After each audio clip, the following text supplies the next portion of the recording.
Cécile Cazet, vous habitez les Roches-de-Condrieu, mais vous êtes une habituée très fréquente de la ligne Valence-Lyon, une ligne qui rencontre quand même beaucoup de difficultés. Aujourd'hui, c'est quoi les difficultés des gens qui prennent le TER, par exemple aux Roches-de-Condrieu, à Vienne ou même avant au péage de Roussillon? Alors on est effectivement très nombreux à utiliser cette ligne de train, beaucoup pour des raisons professionnelles, c'est-à-dire que beaucoup de personnes ont fait le choix de vivre à l'extérieur de l'agglomération lyonnaise mais de conserver leur activité professionnelle.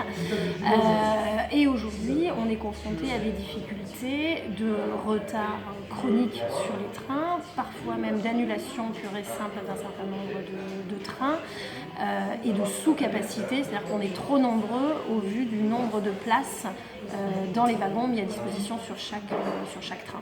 Alors une association existe depuis déjà une dizaine d'années, l'usager de cette ligne de la vallée du Rhône. Aujourd'hui, elle reprend vie. Vos ambitions à vous, qui êtes des jeunes et qui reprenez le flambeau? Nos ambitions, c'est à la fois de pouvoir avoir un échange constructif avec la région et la SNCF, sur la politique en matière de déplacement ferroviaire, de manière à pouvoir peser dans les arbitrages à venir, de manière à ce qu'on puisse arriver à l'heure au travail, récupérer nos enfants et rentrer à une heure correcte le soir en sortant du boulot. C'est pas plus compliqué que ça, mais au-delà des doléances qu'on pourrait légitimement avoir sur une mobilité un peu facilitée, c'est qu'on puisse être associé aux discussions qui ont cours autour de la question de l'aménagement du territoire et des liens domicile-travail.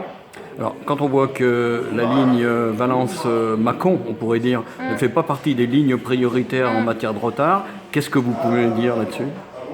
J'imagine que c'est pire ailleurs, ce qui peut-être explique qu'on n'est pas retenu dans les 3 lignes sur lesquelles il y a des difficultés persistantes. Pour autant, c'est pas parce que c'est pire ailleurs que c'est facile et agréable sur notre ligne. Il y a des semaines où 3 jours dans la semaine, on est en retard, soit au départ, soit à l'arrivée. Alors parmi les responsables de la région, il y a des élus de ce territoire où vous êtes. Je pense en particulier au maire de Vienne, qui est vice-président de l'Assemblée régionale. Comment est-ce que vous pouvez agir au niveau des élus de ce territoire, des collectivités de communes? C'est une des questions qu'il va falloir qu'on se pose collectivement au sein de la structure associative là, qu'on cherche à relancer sur la manière dont on peut pouvoir interagir avec les élus, mais je crois qu'il y a à se rapprocher d'un certain nombre d'autres collectifs associatifs d'usagers sur d'autres lignes, de manière à avoir une réflexion intégrée à l'échelle du territoire et peut-être solliciter des rencontres en direction des élus, de manière à leur faire part de nos difficultés quotidiennes et du frein que ça peut représenter pour eux aussi en termes de dynamisme et d'attractivité des territoires sur lesquels ils ont en charge une politique publique. Une question, vous êtes optimiste ?